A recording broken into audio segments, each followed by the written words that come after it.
Un gran saludo a todos, mi nombre es Alex Echeverría y en esta oportunidad vamos a hablar sobre uno de los grandes filósofos de la Alta Edad Media con una influencia en todo el pensamiento occidental. Este es el pseudo Dionisio Areopagita.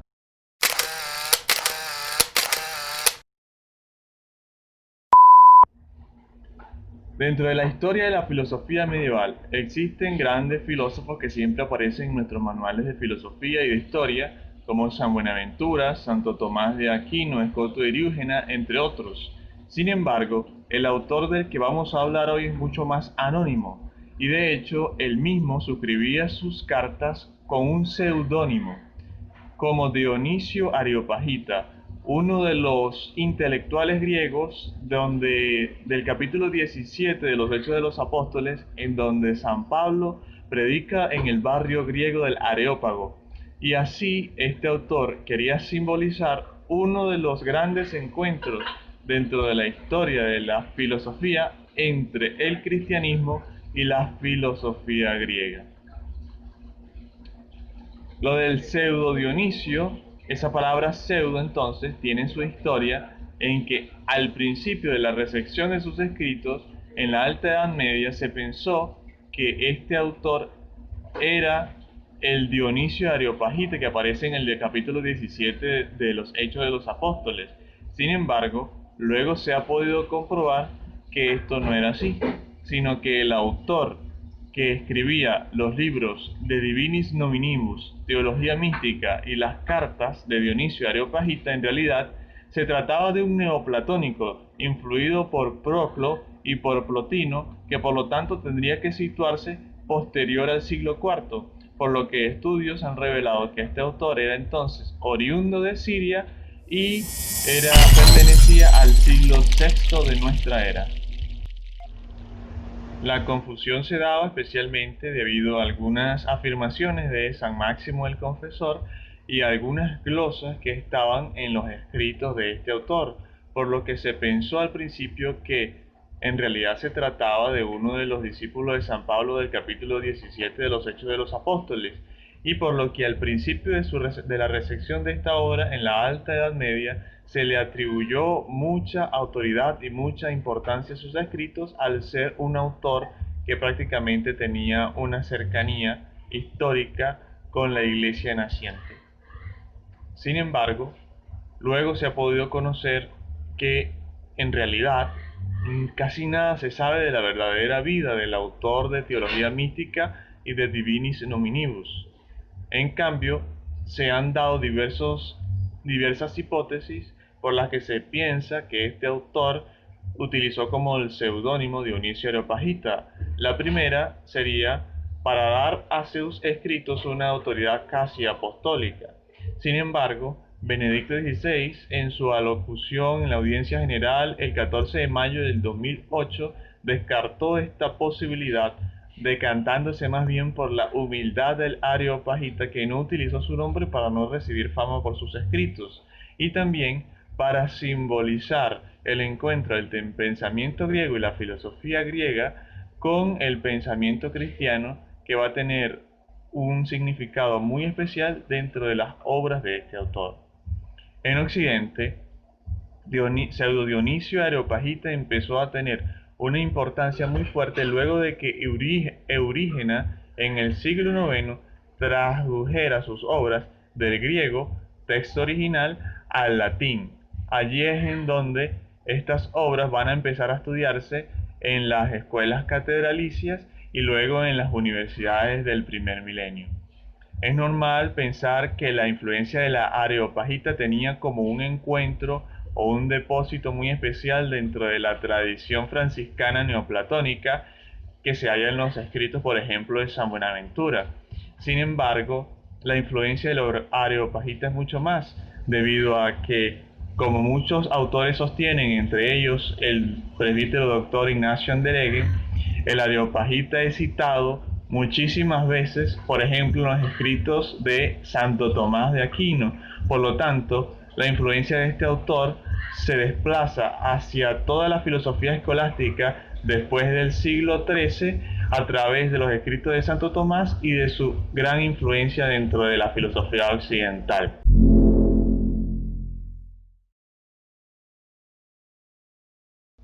Algunos datos interesantes, por ejemplo, son los que cuentan que Santo Tomás de Aquino, para poder graduarse de bachiller en sentencias, tenía que comentar las sentencias de Pedro Lombardo. Y para realizar este comentario, el Aquinate se apoya tanto en el pseudo Dionisio que la cantidad de citas en este escrito es comparable a la cantidad de citas de Aristóteles en la obra de Santo Tomás en general. Es decir, que Santo Tomás era una persona que verdaderamente conocía los escritos del Areopagita. Otro dato interesante es que la teología, digamos, conoció un nuevo significado de la palabra mística a partir del escrito Teología Mística del Pseudo Dionisio, y podemos todavía ver huellas del Pseudo Dionisio en los escritos de San Juan de la Cruz. Cuando San Juan de la Cruz dice una frase, por ejemplo, como para llegar a donde no se sabe hay que ir por donde no se sabe, podemos ver una conexión entre la teología apofática del Areopagita y la teología apofática occidental representada en los grandes místicos, como San Juan de la Cruz.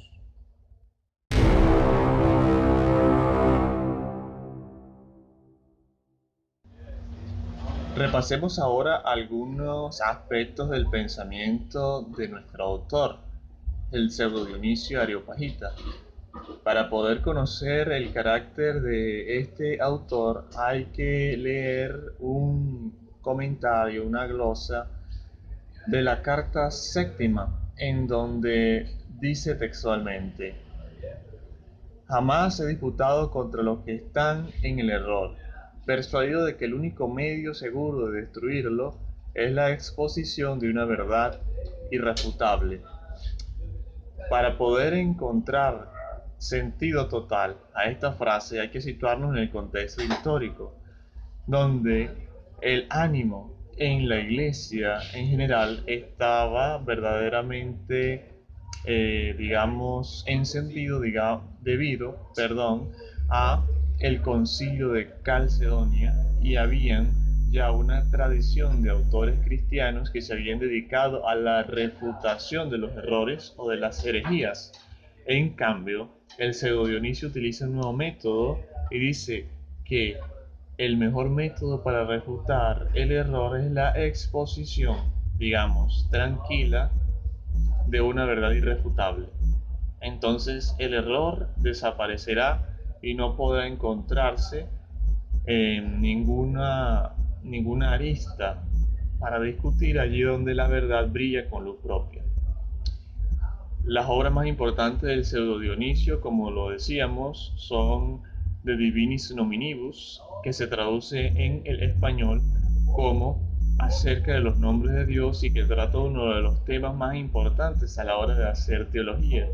y es preguntarse por la validez del conocimiento teológico en cuanto a que este conocimiento atribuye a Dios conceptos que los humanos podemos entender y que por lo tanto son limitados y que por lo tanto no describen verdaderamente la realidad de lo que Dios es, sino que solamente nos hablan de lo que nosotros imperfectamente podemos conocer de Dios. Es por eso que el Areopagita en De Divinis Nominibus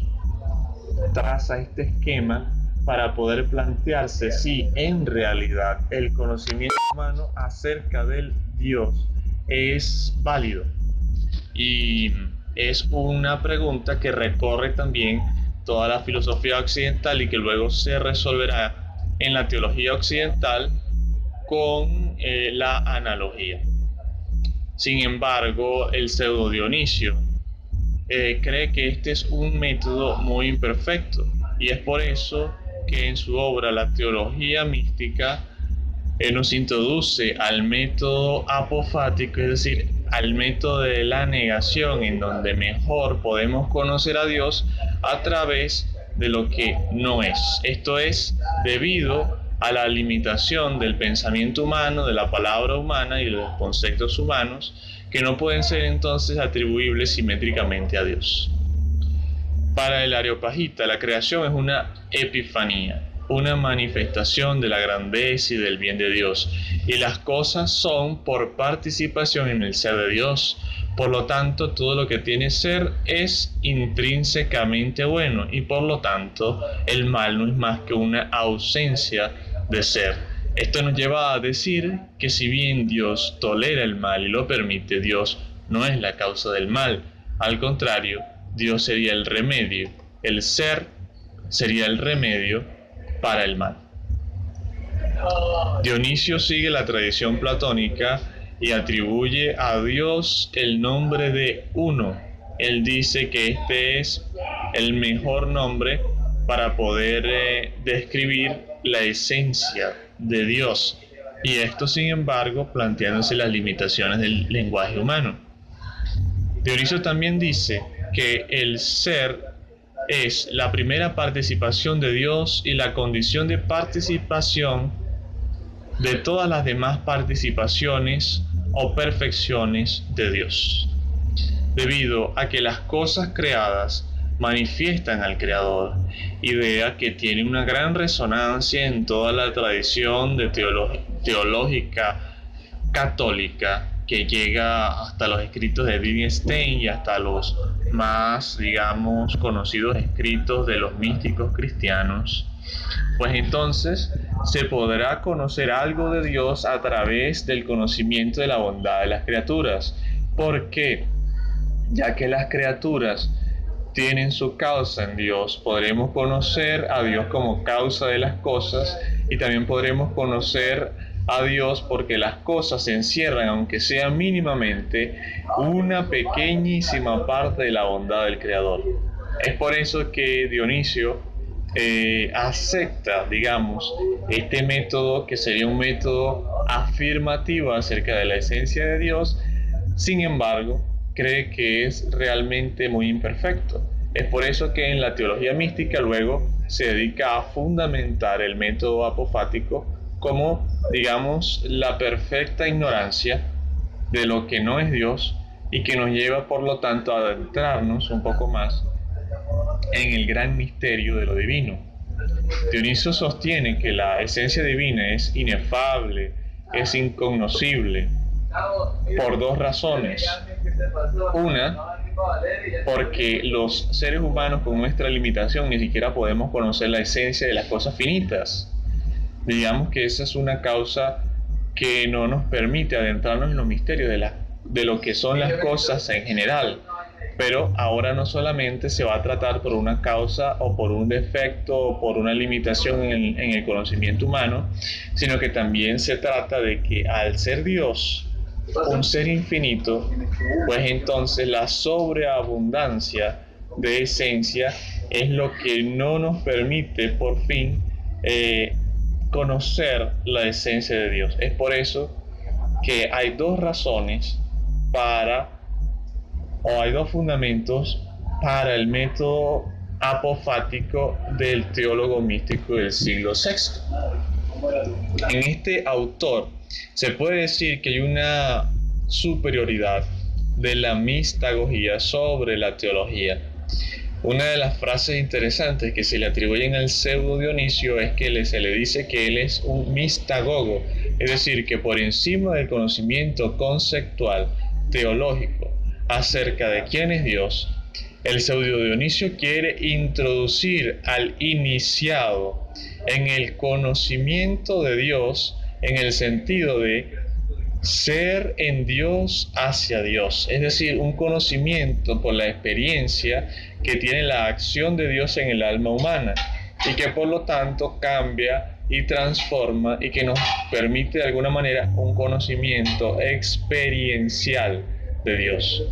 para que el hombre así pueda alcanzar su divinización.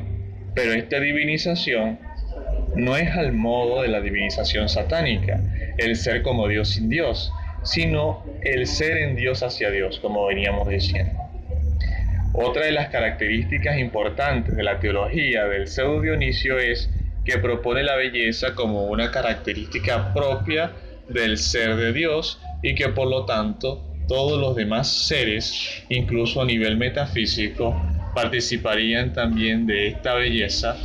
que es esplendor de la forma y que va a tener también una resonancia muy importante en toda la historia de la filosofía medieval y de la estética, digamos, metafísica, como se conocía, en uno de los comentarios más famosos, como lo es el de San Alberto Magno, en el que se propone esta belleza metafísica de las cosas que sería una manifestación de la gran belleza del Creador. La teología o la cristología del pseudo Dionisio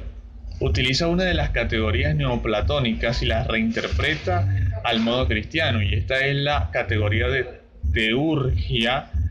y propone que Cristo viene haciendo como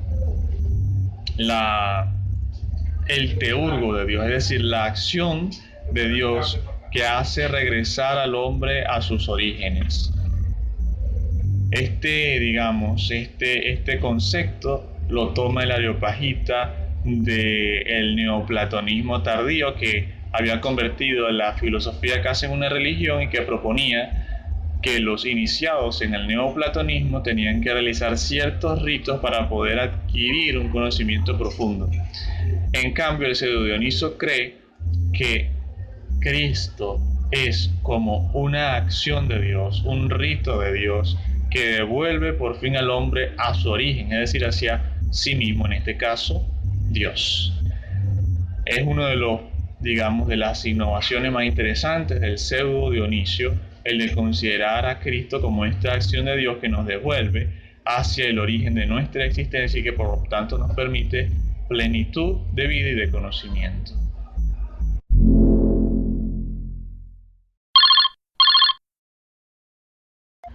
Nos toca ahora hablar sobre la actualidad del Areopagita pseudo Dionisio y qué tiene que decirnos para nosotros. No es casualidad que en el 2008 el Papa Benedicto XVI haya citado al gran filósofo para exponer su importancia en nuestros días. Esto es